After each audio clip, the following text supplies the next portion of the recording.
Welcome to episode 11 of Turn It On. Today on the show, Philadelphia native, Nashville session and touring bassist Ryan Madora is here. Let's get to it. Coming to you from Music City, Nashville, Tennessee, the definitive arts and entertainment podcast.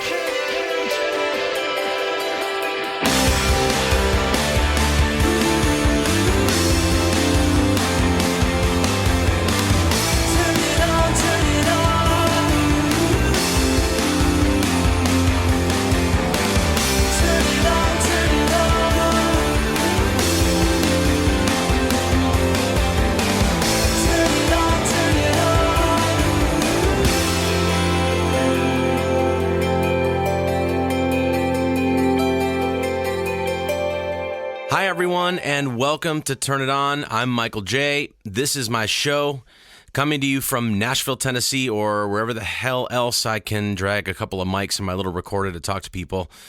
You know, folks who are slightly crazed like me, artists, musicians, actors, producers, writers, all of us who share the disease, this crazy drive within us to create, to express ourselves, and to exercise demons, and to try and transcend the mundane and hopefully move and inspire others in the process. And holy shit, I'm deep in it at the moment.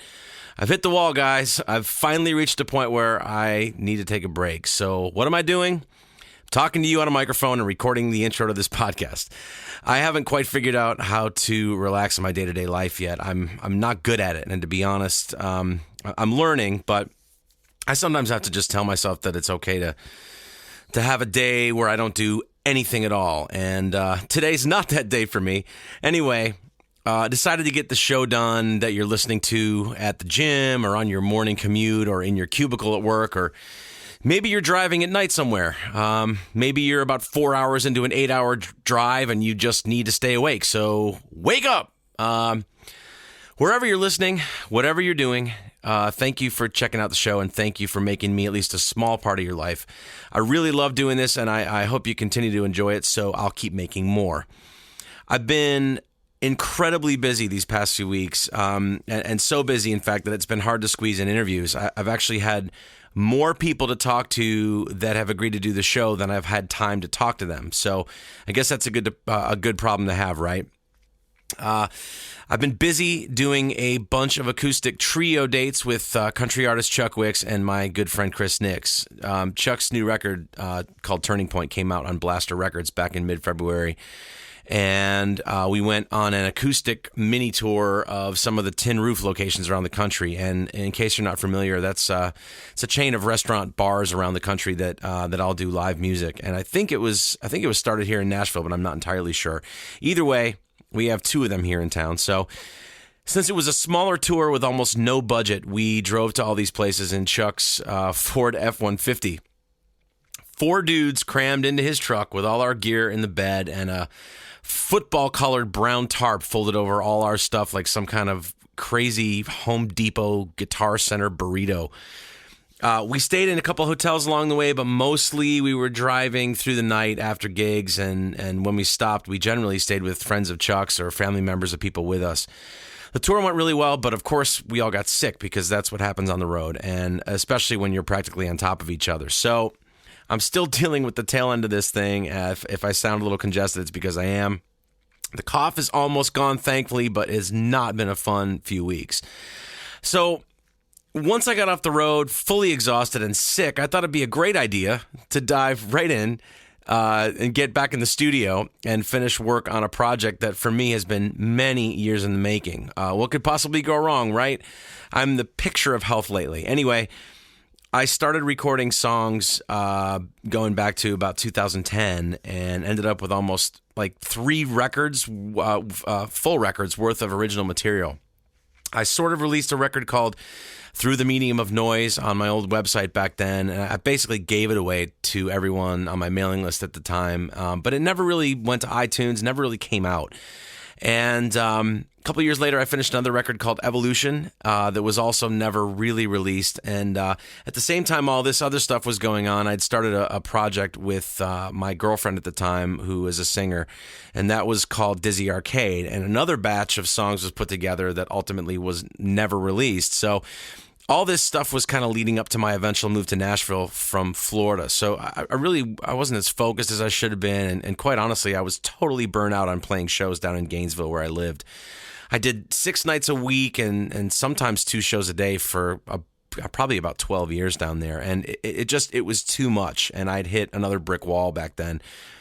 So moving to Nashville was kind of exactly the shot in the arm that I needed. It hasn't been without its challenges or sacrifices or hardships. But, it's taken me 3 years to finally get back to a place where I was feeling creative again. So I kind of had this epiphany after the acoustic tour with Chuck Wicks was done. So I went back and started listening to some of the old projects. And I realized that there was one pretty strong record living inside those 3 batches of songs if I trimmed all the fat and got rid of all the songs that I deemed as even slightly weak. So I picked out those 10 songs that I thought were the best, and I started remixing things. And I'm pretty excited, actually, to announce that I'll finally be releasing this monster into the world very soon as a sort of new record, I guess. It's going to be a record. But I'm calling it Via Maris. And those of you who follow me on social media may have seen me posting about it recently. The title doesn't really have any crazy deep meaning. It's something I saw when I was reading something online kind of a long time ago that just kind of stuck with me. I scribble down titles all the time of things I see that seem interesting for possible song titles or possible titles of, whatever. But it's actually Latin for Way of the Sea. And it just seemed like a cool title to me. I like the ambiguity of it and the way it looks written out. And it just felt like it fit the group of songs that I ended up choosing to be on this record. So there you go. I will keep all of you posted on the progress and let you know when it's coming out and all that good stuff. And I may share some of it here, depending on whether or not that seems to work out or not with the theme of the show. But we'll see. In the meantime, I'm still in that manic phase of analyzing and overanalyzing and then stepping back and then asking myself all kinds of crazy questions like, is the mix okay? Are the drums too loud? Are the vocals loud enough? Did I get the low end right? All the, beautiful madness that plagues anyone who's ever made a record or mixed a record or written songs or then recorded them. I'm losing my fucking mind, but it's good to be wrapped up in it again. And I missed being in the zone. It's been way too long. Recording for as many years as I have has given me incredible empathy and respect for anybody releasing any kind of music or project into the world. People are so quick to judge these days, but I always say that someone. And that someone is most often a group of people worked very hard on even the worst records that ever come out. It's all subjective either way, but it's not fucking easy. And it takes huge balls to put yourself out there like that and to face the scrutiny and the criticism and the dismissiveness that exists in our culture today. If it were easy, then everyone would do it. So, this has just been kind of a sleepless week for me. And, I was feeling particularly accomplished despite all this, despite the sickness and despite the sleeplessness and the mania. It's not always the case with me. I don't always feel accomplished. Music types like me are most often we deal with almost crippling self-doubt. And, I came to the realization this week. I was feeling, maybe it's because of my lack of sleep, but feeling sort of motivational. So I'm going to share this thing with you that is kind of my truth at this point. And I try to tell myself this over and over again whenever I'm not feeling particularly well about my life and the road that I chose to travel down for it. So this applies to everyone, no matter what your vocation. The world at large and certain people in it will conspire against you to try and make you believe that you aren't good enough and that you won't achieve your goals or see your dreams come to fruition. But the world is wrong, and it's filled with insecure people who will stop at nothing to cut you down just so they can feel better about themselves. The goal is to learn to recognize those people and to avoid them. And it's hard, believe me. So, go out, work hard, and be be a badass at everything you do. And your success will be the best revenge that you can ever get on anybody. We all create the universe and the reality that we each occupy. So make yours exactly what you want it to be. We all have that power inside of us. My guest on the podcast today is Ryan Madora, who is a phenomenal bassist and all-around musician. I first saw her play a few years back here in town and was absolutely blown away. She's a very small person in stature, and the bass she plays is easily twice her size. But what struck me most was her absolute mastery of the instrument, her innate musicality, and her incredible melodic maturity. And she kind of stuck with me, and I've heard her name mentioned all over town for a long time now. So I actually ran into her again a few weeks ago. We were on this jam gig at a place called Douglas Corner here, and I got to see her play again, and finally got to meet her officially. So I asked her to be on the show, and she said yes, so we made it happen. Ryan came here to the house that I live in currently, and we had a really great chat in the living room the other night. So now, for your listening pleasure, is my talk with the very talented Ryan Madora.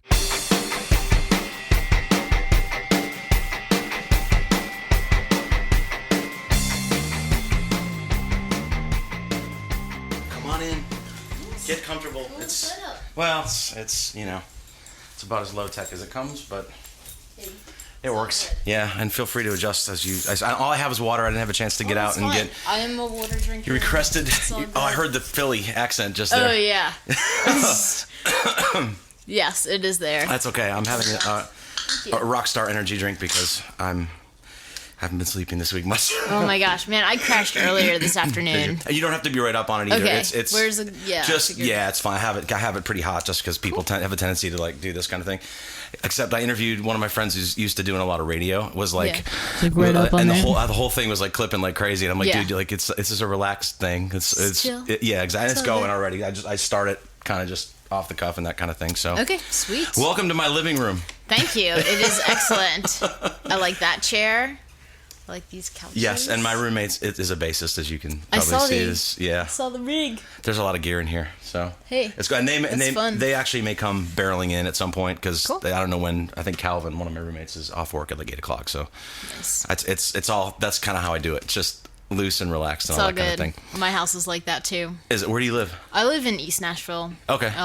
My roommate is a ballet dancer, or used to be. A ballet dancer at the Nashville Ballet, and now she teaches. Oh, so serious. And teaches Pilates. Yeah.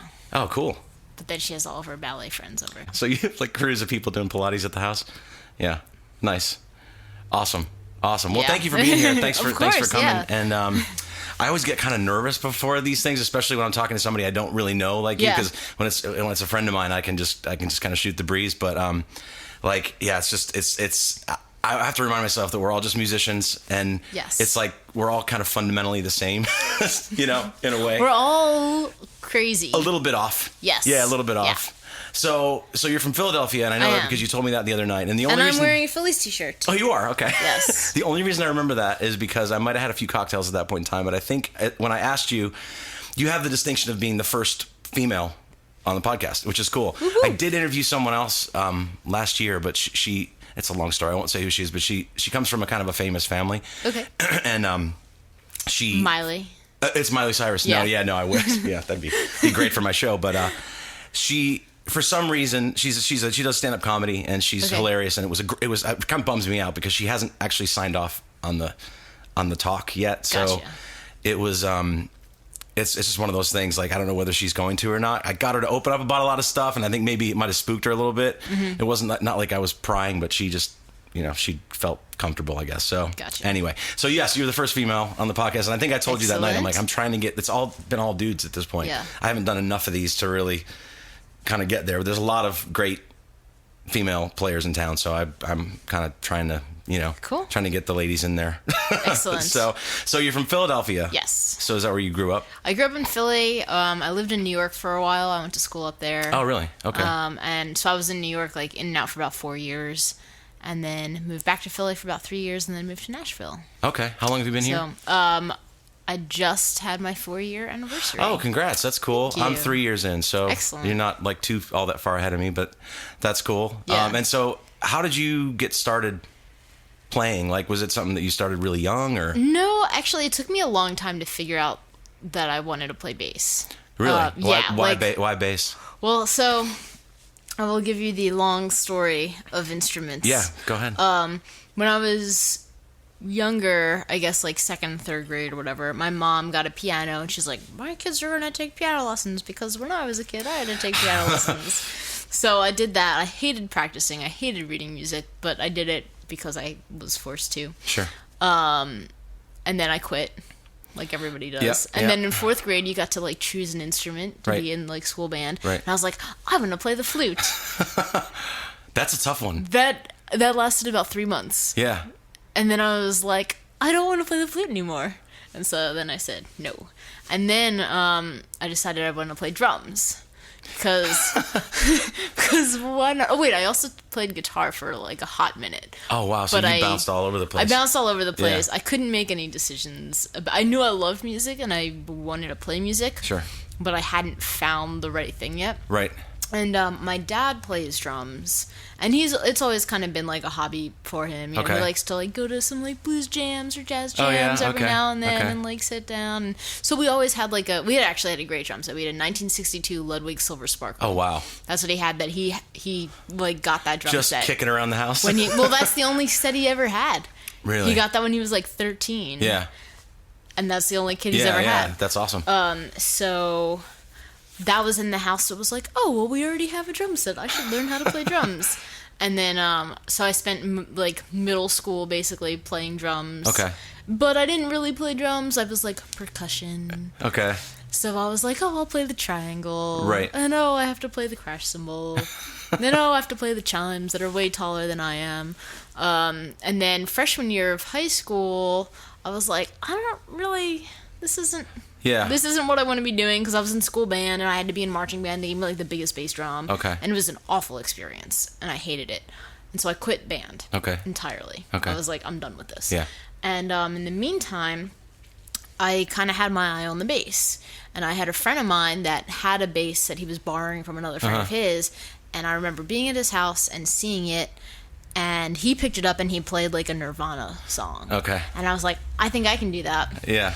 And then I wanted to play, and he's like, oh, no, you can't touch it. This is my friend's. And I was like, okay. So then I luckily was able to convince my dad to go halfsies with me on one of those, like, Fender Squire starter bass packs where it's like $300 and you get, like, the bass and the amp and the coil. Right, yeah. And so I got that, and it came with an instructional video, a VHS. Yes. Okay. It came with an instructional VHS that I put in, and the night I got the bass, I stayed up all night and I watched it, and I watched the video, and at the end of the video was like how to play like a 12-bar blues in G. Okay. So I was like, oh man, I can do this. And so I learned how to do that. And then I called my dad the next day and I was like, Dad, I know how to play 12-bar blues. And he's like, what are you talking about? He's like, you've been playing bass for like 12 hours. Right. And I was like, no, like I watched the video and I figured it out. And he came over and I played it for him, and he was like, oh, cool. So was it pretty clear, like at the outset, you had a kind of an aptitude for like, it? That immediately. Sorry, that was a very long story for me getting into playing bass. No, but yeah, it was kind of something that like made a lot of sense. Sure.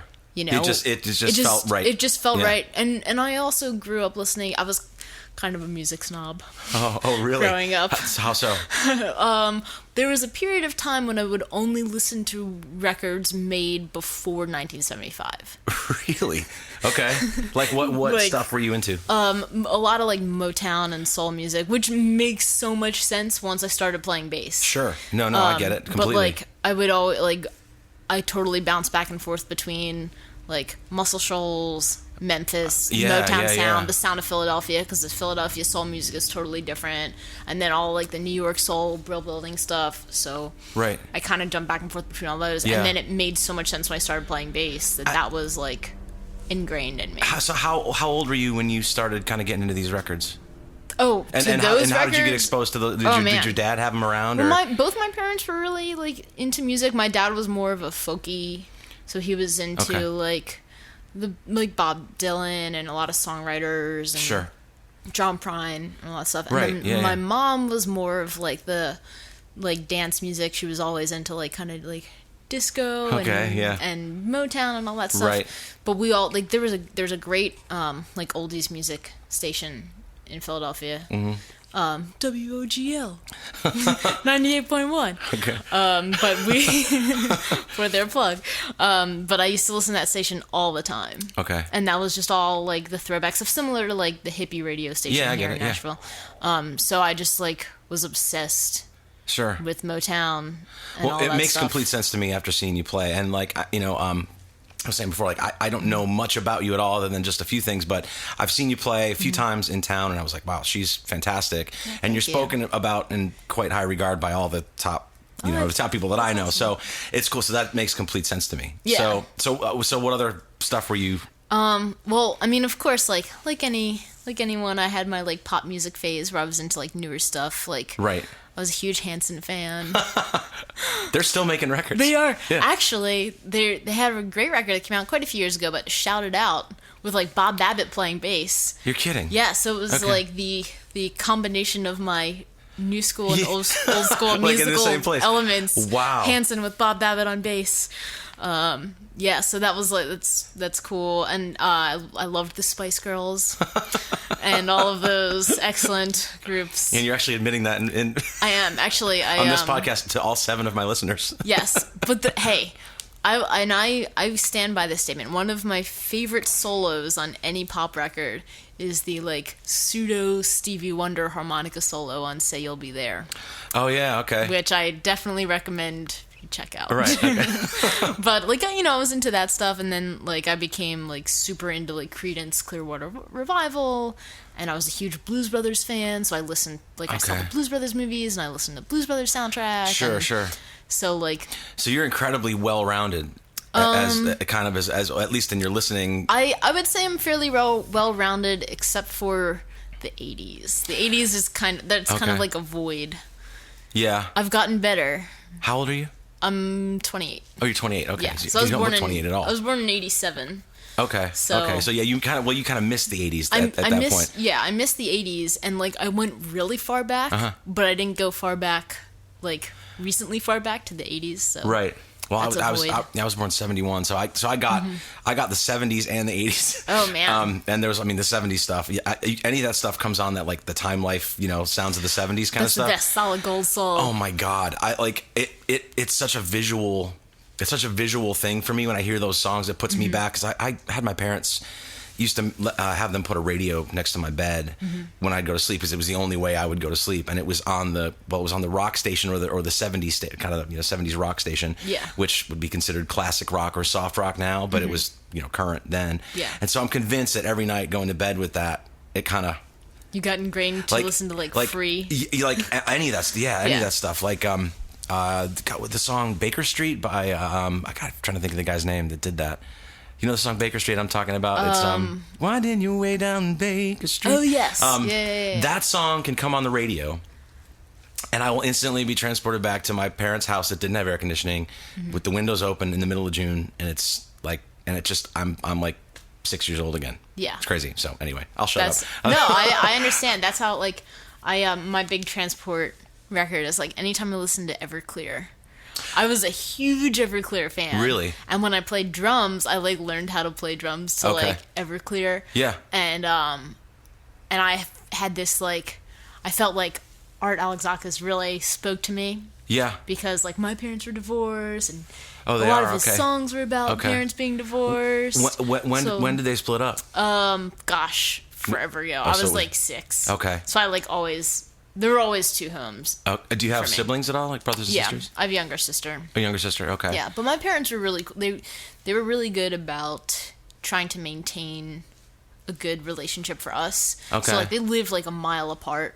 Really? So like when I got pissed at You could pissed at my mom's, I would like run Go to away Dad's house. and go to Yeah. my dad's house and, Okay. and vice versa. So That speaks a lot to their character, because that's not an easy thing to do. My sister's kind of going through that same thing right now, and they're actually, they get along really well, and Yeah. for their kids and stuff like that. So and it was cool. It was very like regimented. Like every Wednesday night we went to my dad's, and like every like half of the weekend. So Okay. like Friday night through Saturday or Saturday night through Sunday. So it was very like like pretty like clear, Right. in terms of like time and boundaries and all Right. that stuff. So What do your parents do? my mom is an interior designer. Okay. And my dad was a furniture manufacturer's representatives. Oh, really? So Okay. he basically like sold wholesale furniture Okay. and leather and things like that to And love to play various drums. stores. And he loved to play drums. And he still likes to play drums. Yeah. Does he play out at all? So, I mean, he kind of like. So I think some of his buddies get together and they like jam. Yeah. And he like goes sometimes to like sit in at like a jazz jam or something like that. Right. So Okay, so you got into the bass Got and into you're bass. like and you're all into it. So did you go to school? Did you go to music school? yes and no. I went to NYU. Okay. Up in New York and I actually went for music business and communications. Okay. So I did graduate. I was in the music department, and so I graduated with a bachelor's of music. But the majority of my actual like field of study there was more business in the Stern School of Business. Okay. As well as like specific music industry classes, so like publishing and concert management and Okay. things like that. Yeah. Was that something you thought you might want to do? Yeah, actually, it was something. Well, I always knew I wanted to play, but like my parents and I had a deal that like I couldn't go to school for just music. You needed to have the backup plan. Yeah, I had to go for like music business or something. So Sure. like all of the programs that I applied for were music industry or music business programs. Okay. And I wanted to go to NYU because not only did it have like a great music department, but it was a huge university Sure. that had all these other things. So like I did take like all the specific like business classes in the business school. Okay. And how long were you in New York for? 4 years. Oh, so you went to like 4 years of school in New Oh York. yeah, yeah. So you I did the whole thing. Okay. Did the whole thing. Graduated. I minored in communications, and like a huge part of my degree when I was there, like when I was I wasn't a music. I was a music major, but I wasn't in any performance thing. Okay. So I didn't take lessons except for Right. like my senior year. Okay. And so the only music classes that I had were like the first 2 semesters of oral comp, which I did not do particularly well in. Yeah. And then like theory classes Okay. and music history. Okay. But that was it. I wasn't allowed to be in like ensembles, and I didn't Really? Yeah, Okay. and I didn't take lessons except for the last year. But a huge part of my degree also was internship programs. Okay. So I had 3 different internships while I was at school. One was actually in Prague, because I studied abroad in Prague, and I lived really? there Okay. for about 3.5 to 4 months in 2007. Wow. Which was awesome. Yeah, I and bet. I interned with the Prague Philharmonic there. So my job was basically like tracking the tour routes of comparable orchestras. Okay. So like the Czech Orchestra and like different symphonies out of Okay. Poland, and tracing their tour routes, and then trying to figure out which venues would be open to having the Prague Philharmonic there. Okay.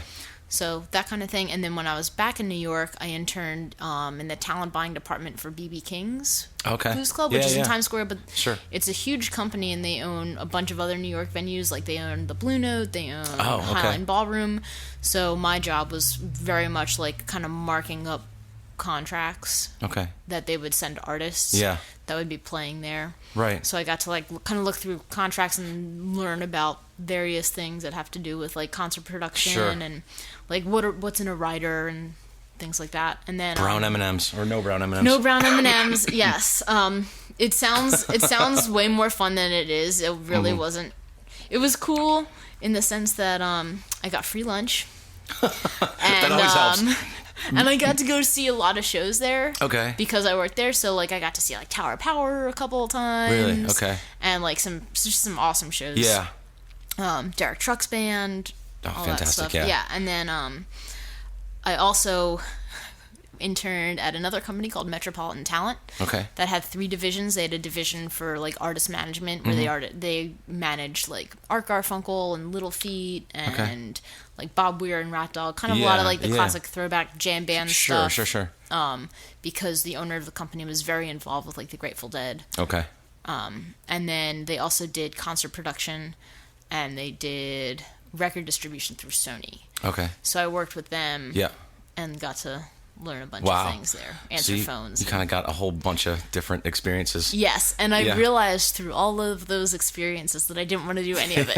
Well, it's good. That's process of elimination. Kind of just Yeah, and basically like the reason why I left New York is like so I graduated and I had a job offer from a company that I was interning at, and it was like, okay, do I want to stay in New York and work my butt off and live in a crappy apartment and not be able to play music? Yeah. Or do I want to go back to Philly and like live at home for a little while, save up some money, and play music? And that's ultimately what I decided to do, because I got a teaching position at a music store. There was a brand new music store that opened up right like 5 minutes from my home, and I was able to like get in from the get-go and be a teacher there. Yeah. So I taught bass and like beginner guitar lessons. Really? Okay. Did you like that? Yeah, I love teaching. Yeah. Do you really? Yeah. That is one of my favorite things, and I don't get to do it as much as I'd like to. Yeah. I've always enjoyed that too. I don't know if it's something, if it's a musician thing. I mean, I guess maybe we all kind of like feel like we want to impart our knowledge on other people, but I've always enjoyed it too. And especially, I think mine comes more from a production standpoint, because I and I'm nowhere near, like when I moved to Nashville, I went, there's no way I'm going to do anything production wise here, because everybody here is like, they make real records, you know. I had a home studio down in Florida when I lived down there, and I was producing people and stuff like that, and it was younger, like up and coming kind of singer songwriter people, and I really enjoyed the teaching aspect of like showing them how to make records and how to record and all that kind of thing. So I get that completely. Yeah, I mean, I loved it, and especially because a lot of my students were beginners, and a lot of them were female, because a lot of parents wanted their 10-year-old daughter who wanted to play guitar to have a female guitar teacher and learn how to play Taylor Swift songs, which I loved because I'm the biggest Taylor Swift fan. Oh, she's fantastic. You know, a lot of people give her a hard time, give her shit for stuff, but I think she's great. I love her. Yeah. I would vote for her for president. I wouldn't think twice. It'd be better than the choices we have right now. It would be, but just because I love her so much, and this is when I turned into like a fangirl. Yeah. But like I went to see her show, and she was in Nashville. Yeah. It was amazing. Yeah. So, yeah, but like I got to teach guitar lessons, which is so cool because you get to teach somebody from day one. Right. So you don't have to break another teacher's you don't have a student coming to you and saying like, oh, my last teacher said that you play this chord this way. Right. You get to, like, there's an empty chalkboard and you get to write on it. So it's pretty cool. Very cool. Yeah. So have you, like, I talked to, I don't know if you had a chance to listen to any of the other episodes, but I talked to, Luis Espaillat. I do, yes. I did. The last one was with Luis, and he's a fantastic bass player. He is a fantastic bass player and a real good guy too. And we talked about, like, this is actually, not that he's the person that kind of got into my head that, like, I need to have this be a balanced show with women and guys, because there's a lot of women here in town that are just like badass that I've seen, and oh my god, but have you faced any, like, it's like 10 times as hard for the women in this industry because it's more of a male dominated kind of thing. Have you dealt with any like adversity or any kind of challenges being a woman and here in Nashville? And yes and no. Yeah, like honestly, some of the biggest challenges are like, let's say there's a budget for a tour, like there always is. Sure, yeah. And you have a band that's 4 people. Right. And there's 3 guys, and they're trying to find a 4th. And the concept is, okay, well, we need 2 hotel rooms for these 4 people. Oh, yeah, okay. If we have 4 guys, then you room 2 and 2. Right. And if there's a girl, you may need a separate room. Now, some people, like, honestly, if push came to shove, if the people were cool and everything was professional, like, I would share a room with a dude. Right. It'd be fine. Right, have an agreement. Like, you do your thing, I do my thing. Yeah, right. It's all cool. Right. But a lot of people, and like a lot of managers and things like that, don't want that. So like I've lost tours because they've wanted like a rhythm section to room together. Right. Yeah. And okay, that makes sense. So, and that is totally understandable. Playing wise, I don't know. It's hard to say. Sometimes people want like an all-girl band, and that's kind of a thing. And personally, I haven't really done that kind of thing very much because I haven't been too familiar with the other players that are involved. Yeah.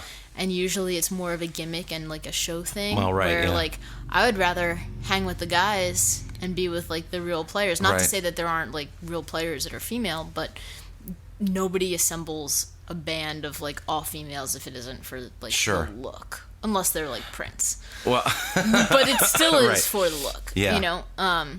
So I guess there's that. But I think that most of the time, if I can get in and prove that I'm a good player, then a lot of it kind of it kind of goes dissipates. away. They go, we'd rather have you than not, kind of thing. Or sometimes it's a great thing. It's like, oh, we want to have like a female bass player, and like you're awesome, so like we want you to play, Right. you know.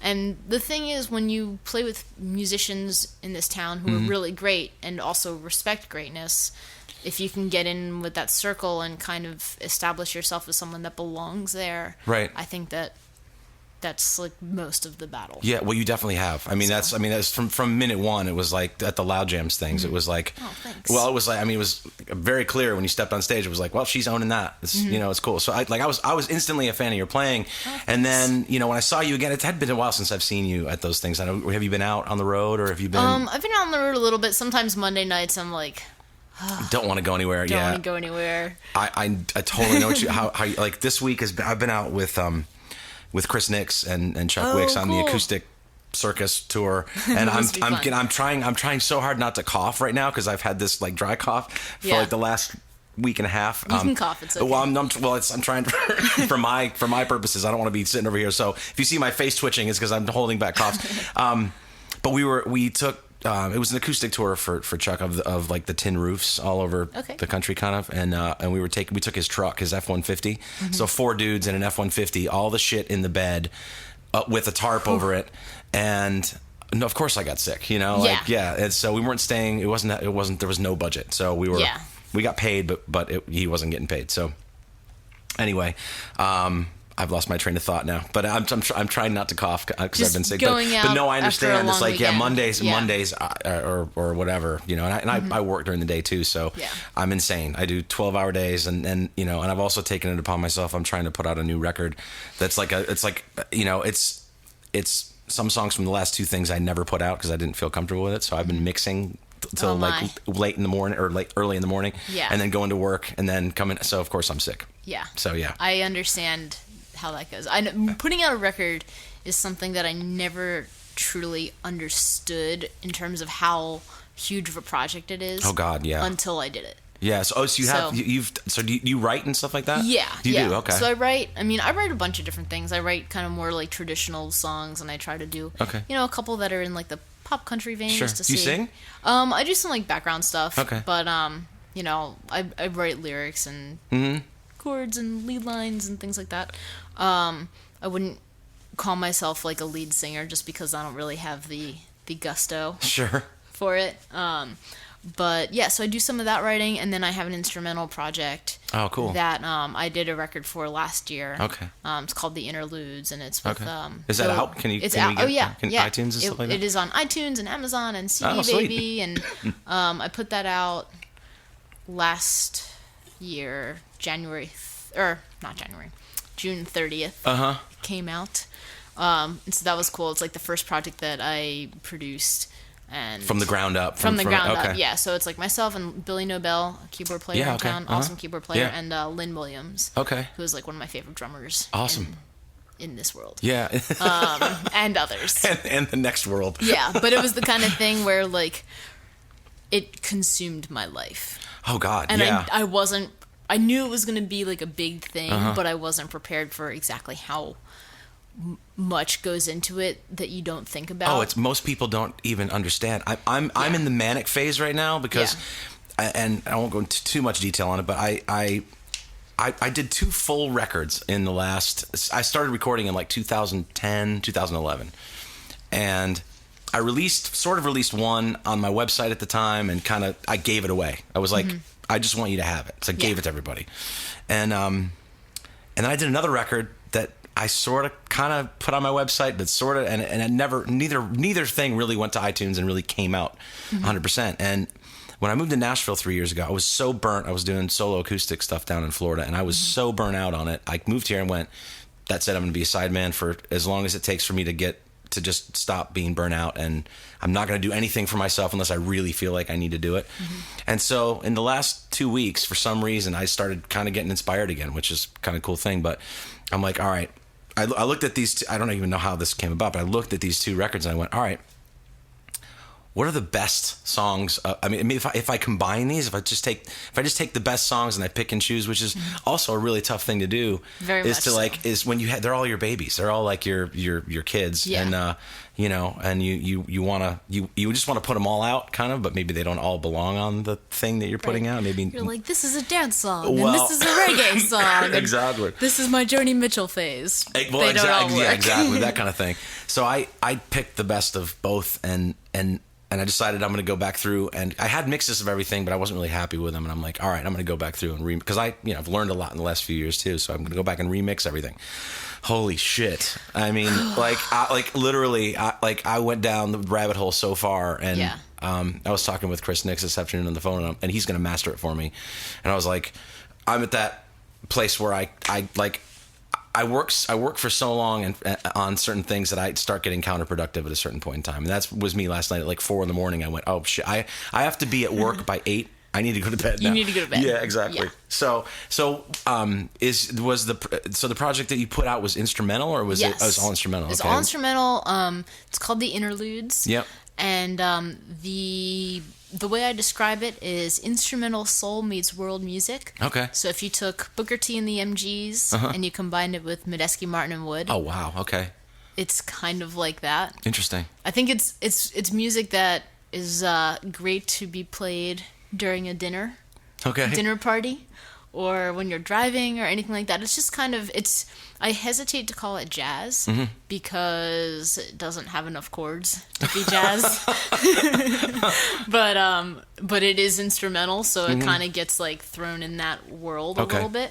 But like some of the songs are more kind of like blues influenced, and some of it are more like kind of African rhythm influenced. Okay.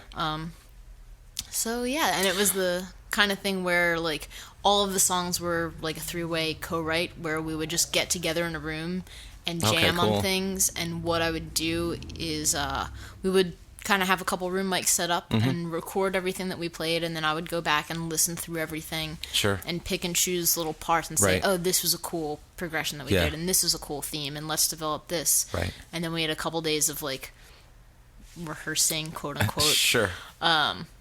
And we recorded that stuff, and I was like, all right, so we've got this, we've got this, we've got this. And then I booked a studio, and we spent 2 days. We did it all live in a room together. Oh, that's awesome. Very like old school. Yeah.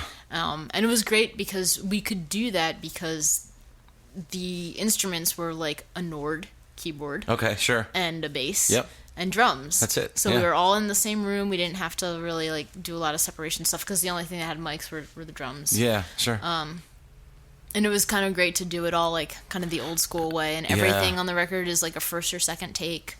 That's fantastic. We did like a bunch of like like B3 overdubs and solo overdubs, but other than that, it's very like all live and stuff. All live. I think when records are like that, you can definitely hear the difference. Like the Tom Petty and the Heartbreakers stuff. You can tell that stuff was done very much like that. And my stuff is so exactly opposite because I didn't have a band for most of these things, and I was sending tracks to Los Angeles to some friends of mine to play some bass and drum stuff over there. But most of it's like, like I play bass. I'm not a bassist, but I dabble. Yes, I dabble. I dabble in guitar. So I played most everything on it, and a lot of it was kind of pieced together. So hopefully, I'm kind of doing this so that I almost need to put it behind me, so that I can move forward in a way. And most, it's that's you understand. Oh, I understand. It's kinda, I have to get this out of my system. I have to get it done. Yeah, and then I can move on. Exactly. So hopefully, the next thing, I'd like to do something like that where it's because it's just there's something about musicians interacting with one another that you don't get when you're just overdubbing. Right. It's just it's like you're there's a push and pull that goes on that is kind of it's intangible. You can't really put your finger on it, but it's there. It's there. Yeah. It's a very organic thing, and I find that like when you're playing to a track, playing to a track is something that happens all the time. Right. You do it all the time. Yeah. It's very commonplace in the way people record these days. Exactly. But I find that you spend more time compartmentalizing and saying like, oh, well, I have to listen to the click, and I have to listen to the kick drum, and I have to listen Right. to the chords and all of that stuff. And it's easier to compartmentalize when you have it all laid out in Right. front of you. And I think that when you're recording live with a bunch of other people, that doesn't really happen. Right. You're aware of everything, but you don't have as much blatant separation. Right. So it's all kind of there, and you glue it together Yeah. because you have to. Right. Exactly. So Yeah. So I want to get like, how much theory and how much schooling do you actually have? Are you well versed in like charts and reading and all that kind of stuff? So okay, I'll say this. I never went to school for jazz. Okay. I know enough jazz standards to play like a wedding cocktail hour. Okay. A lot of people think that like I've like studied jazz, and I haven't. Right. Like I know, like if you hand me if you hand me like a real book and you open a random page, you know, I can play through it, and I Sure. know what, you know, if I see like an A flat minor 7, like I know how to play to those chords and everything Right. like that. So I can read traditional like real book charts. Yeah. Is that something you taught yourself, or is that?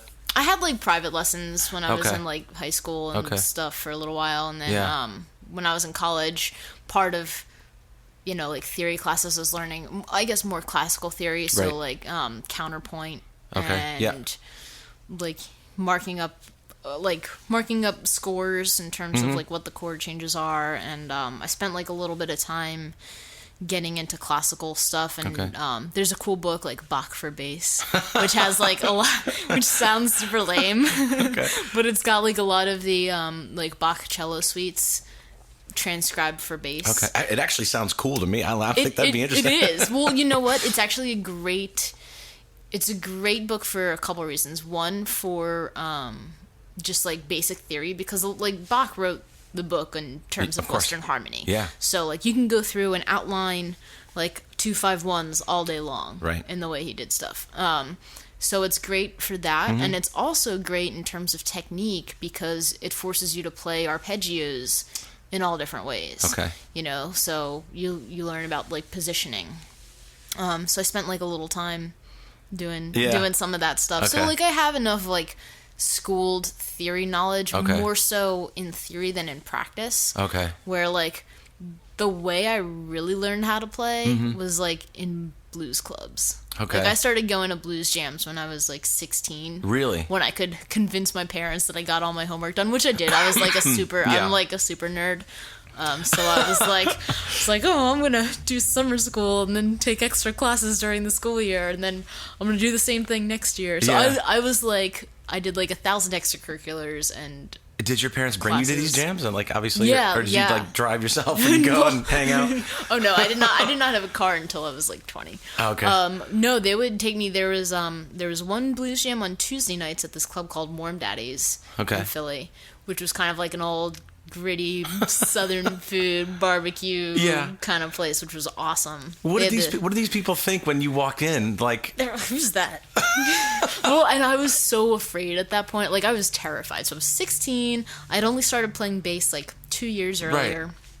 But like, I wore out the Blues Brothers 2000 soundtrack. yeah. Okay. I will say that much. And I like always got into playing blues. Mm-hmm. Like anytime I hear a shuffle, I am a sucker for the shuffle. Yeah.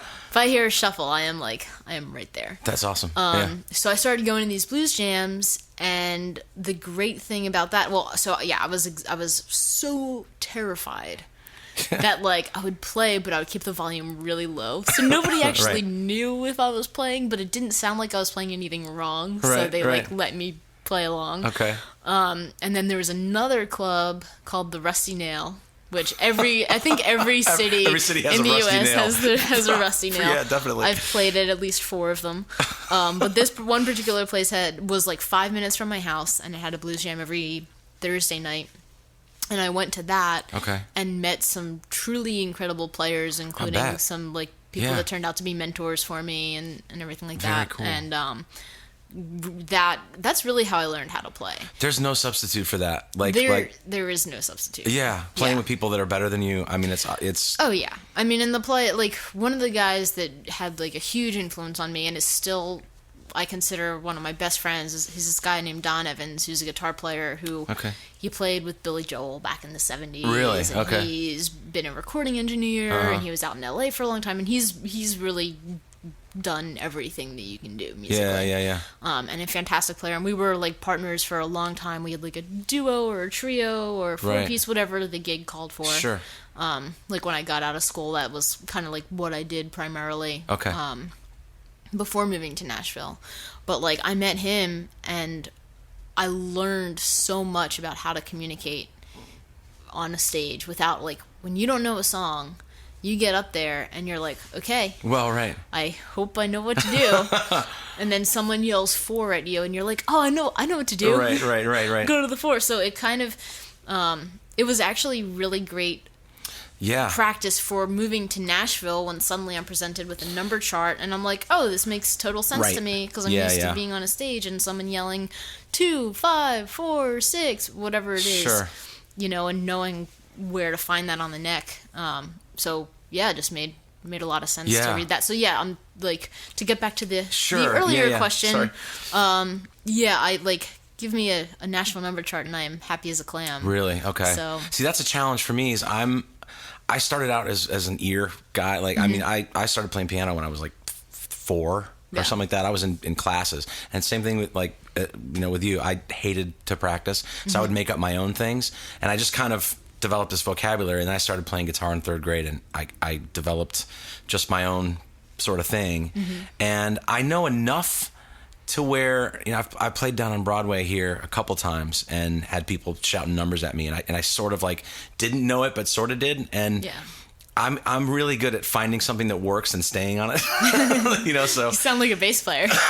Well, yeah, and it's so that's been my challenge, and I'm trying to get better at it, because it would make my life a whole lot easier for some of the things that have been thrown my way, where you have a couple days to learn a bunch of songs, and I have a shorthand all my own kind of, but Chris has been helping me with charts and stuff like that, and helping me kind of figure out how to read the Nashville number system and all that kind of thing. I mean, it's really it's easy, really, if you look at it, if you know kind of what's going on, but it's a challenge for me. So it was a challenge. There were parts of the Nashville number system that were challenging for me at first, because the way I used to write charts were with Roman numerals, which is more of like a classical and jazz way of doing it, where you have like uppercase and lowercase for major and minor respectively.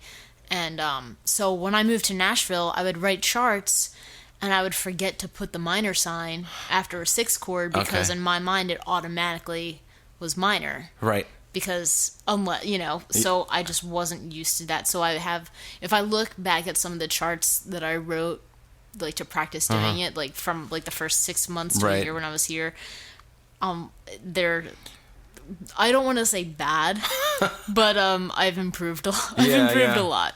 Have you worked pretty steadily since you've been here?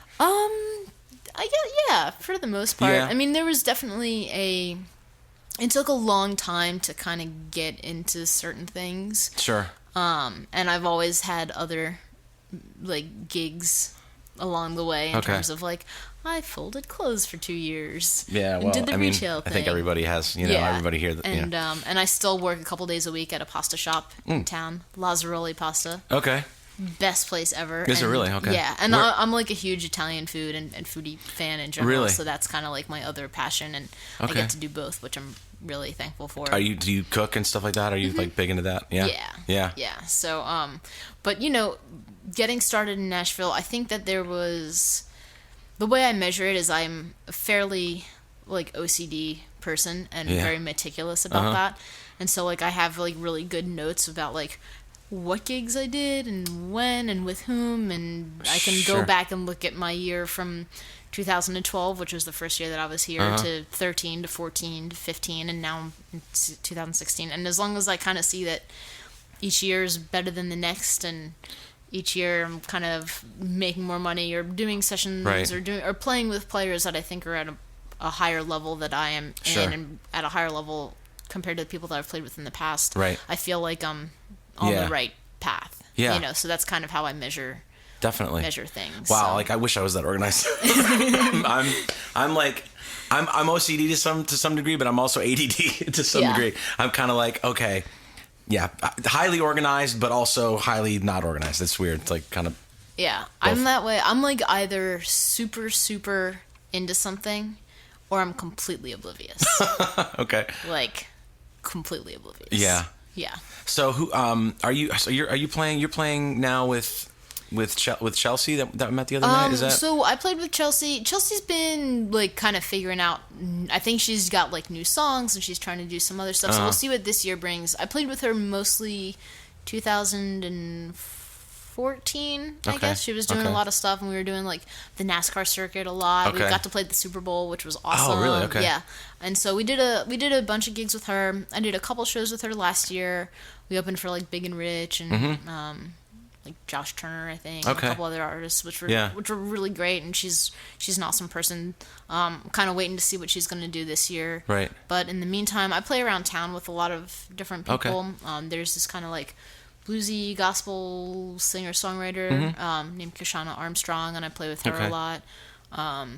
Tomorrow night I'm playing with Jamie McLaughlin, Arthur and Lindsley. Nice. And then I've been doing some road dates with Bobby Bones. Oh, okay, and cool. The Raging Idiots. Right on, yeah. So is that like I've fun. seen that, but what is that stuff like? It's kind of awesomely bizarre, where he is probably one of the like craziest, most hardworking people Really? that I've ever met, because he is kind of a brilliant manager of media in the sense that he does the radio thing, but he also just put a book out. Okay. He's got like a kids EP Really? that was out called The Raging Idiots, and they're just putting out a record that actually is going to be released Friday. Okay. Called like Bobby Bones and the Raging Idiots, which is like the first like official record, but it's kind of a comedy record. Did you play on that? I did not. Okay. They did the record kind of like before I got in the mix. How did you get involved with that? A drummer in town, Grady Saxman, I don't know if you know him, but he recommended me for a show. They were doing this show called The $1 Million Show at the Ryman back in December. Okay. And like 2 weeks before the show, he was like, "Oh, I put your name in. This girl Lindsay L might call you." Yeah. And I was like, "Okay, cool." He was like, "Yeah, it'll be a good gig. It's like at the Ryman." And I was like, "Ooh, at the Ryman," because I feel that is like one of the things. Like if you come to Nashville, like one of your goals is like, I have to play the Ryman. Yeah, I got to play there last year or the year before last. Yeah, I know it's a historic venue. It is so humbling to play there. Yeah. And it's awesome. It's definitely like, I don't know. I don't care who you are. I don't know anybody that has moved to Nashville to be a musician or a performer or anything like that who hasn't been like, "Oh, I want to play the Ryman." Yeah. Everybody wants to play the Ryman. Oh, exactly. Yeah. So I was like, okay, cool. This will be great. So Lindsay called me and she was like, "Yeah, this is the deal. It's a show that's for charity." It was like a concert where all the proceeds were going to go to St. Jude's. Okay. And it was like a sold out show. Yeah. And it was all with like guest artists.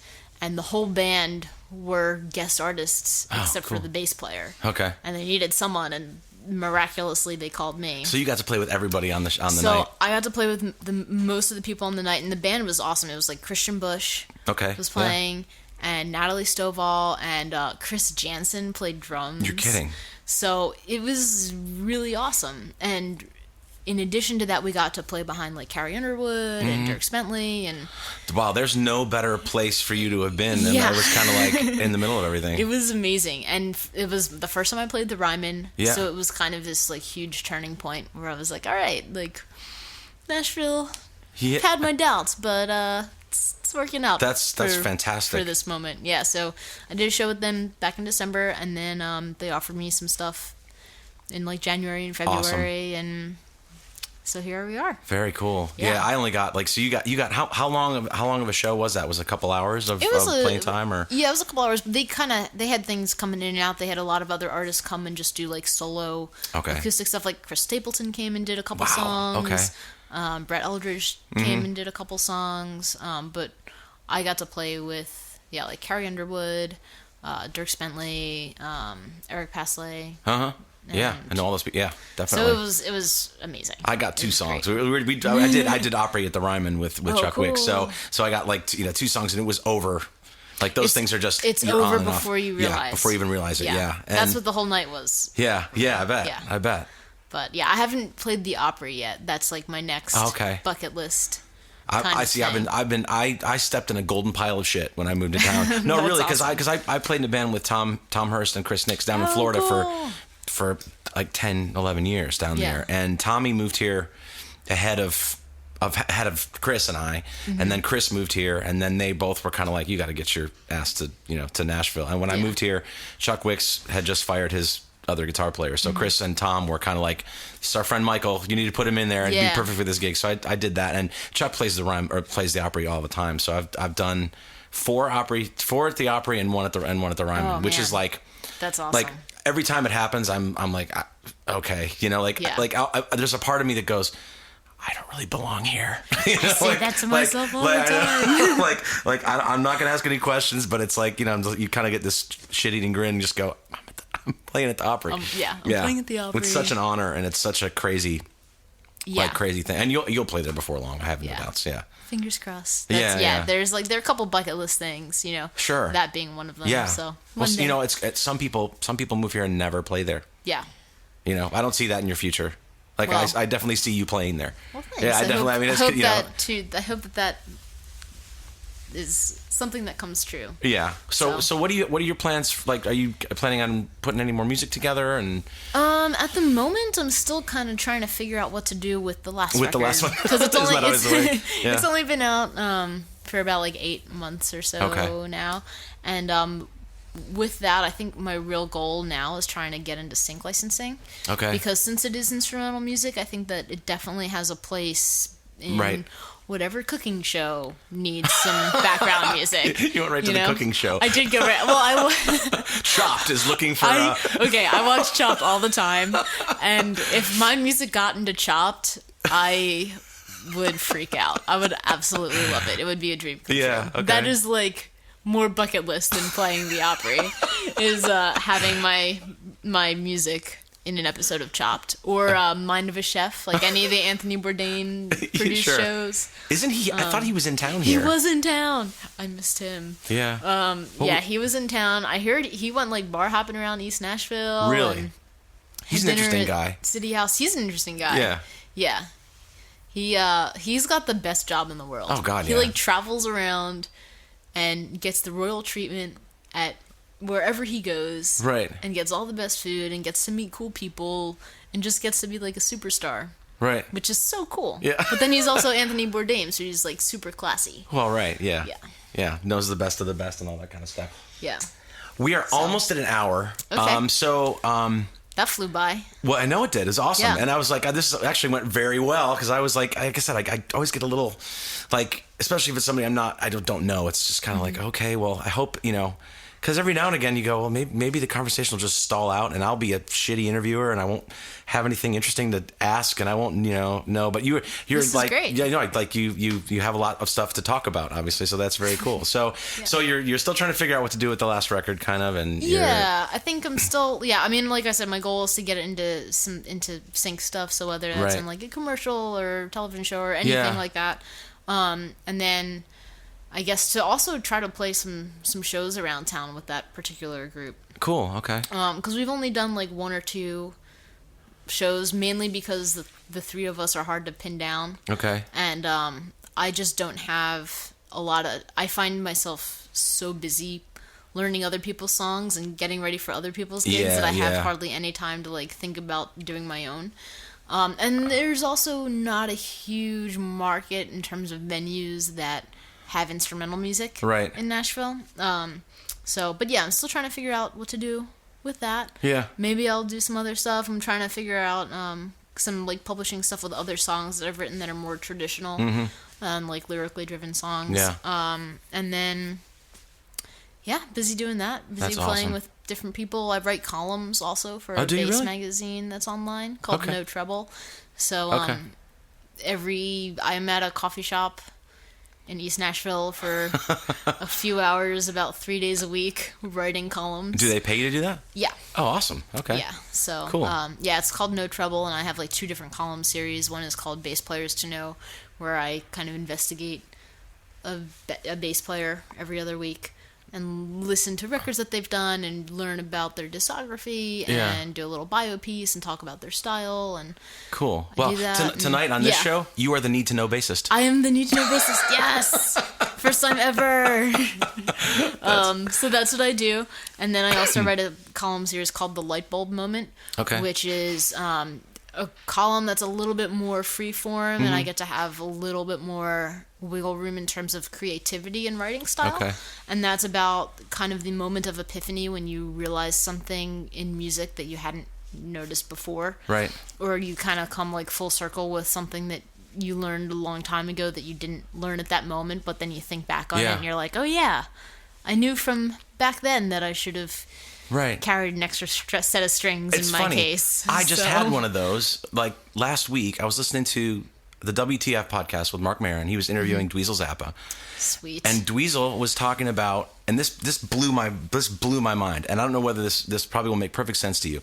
He was talking about when he does the Zappa plays Zappa stuff, and he had to go back and learn all of his dad's music. And he what a basically, catalog. oh God, I mean, Yikes. It's 80 records or something like that. So he was talking about he actually, he's like, I threw away all the guitar stuff that I like. I threw away all my knowledge and I started from scratch. And he started thinking, because I guess Frank Zappa was a drummer to start off with before he was anything else.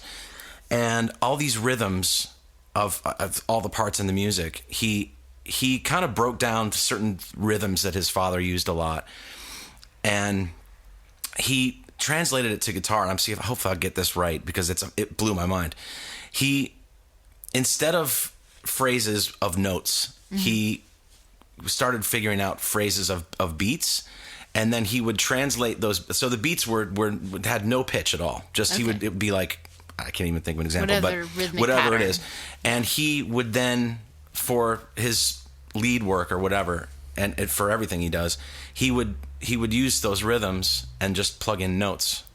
Does that make sense? Like, he would start doing these, and he said it made his lead playing so much more interesting because he was then like doing just more thinking in terms of rhythm, rather than in terms of notes. And I went, holy shit! I never would have thought to ever do that. Well, I mean, that makes sense. It does. There are 12 notes, and there are how many different permutations of rhythms? Right. Yeah. So no, exactly. So I'm still kind of trying to chew on that and digest it. It's kind of crazy. But thank you, Ryan Madora. Thank you for being here. Yeah, my pleasure. You've been a delight to talk to. I appreciate that. And thanks for coming to my living room to talk. It is very comfortable.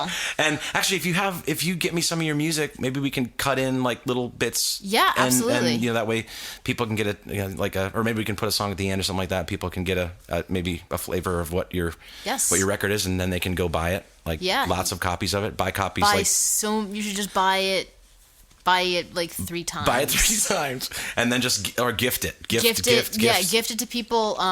You can go to my website, ryanmadora.com. Okay, yeah, plug away. You can you can go find the Interludes record on iTunes and Amazon and CD Baby. You can go and check out some videos on YouTube. Awesome. We've got 2 songs where one is called The Lizard. The other one is called Grease on Our Hands, which features some slide bass playing. Oh my God, really? Which is like my party trick. So you can check that out too. Okay. See it on your screen and be like, oh wow, that's cool. A bronze slide. So it's out there. You can find it. Very cool. Thank you so much for being here. Thanks for taking the time to talk. Absolutely. And I wish you continued success and hopefully see you around town a little bit more too. Yeah, absolutely. Awesome. Thank you so much. Cool.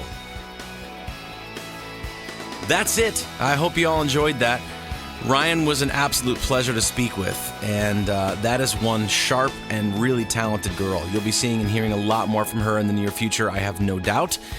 I need to give a shout out and a huge thank you to Derek Tabata of Tone Freak Effects for hooking me up with a truly fantastic Abunai 2 overdrive pedal. He didn't pay for this plug, but he's just been so kind to me that I thought it was worthy of mention. If you're a guitarist and you're looking for an overdrive pedal that works really well with any amp out there, look no further. Get yourself an Abunai 2. Also, do me a favor. We are still trying to raise some money to upgrade our gear here a little bit. We have a PayPal donation button on the homepage at tiopod.com and a link to our GoFundMe page there as well. You don't have to donate, but boy, would I sure like you if you did. Follow me on social media at Michael J Music on Twitter. That's at MICHAEL letter J MUSIC on Twitter. Michael J Pics on Instagram. MICHAEL letter J PICS. And look up either Michael J or Turn It On Facebook and give us likes there too. If you're enjoying the show, subscribe to our mailing list at tiopod.com and tell your friends about us. You can also look up Ryan Madora at ryanmadora.com, and I'll spell that for you guys too. RyanMadora.com. And check out her record called The Interludes on iTunes or wherever you buy digital music online. Thanks again for listening, everyone. See you next time.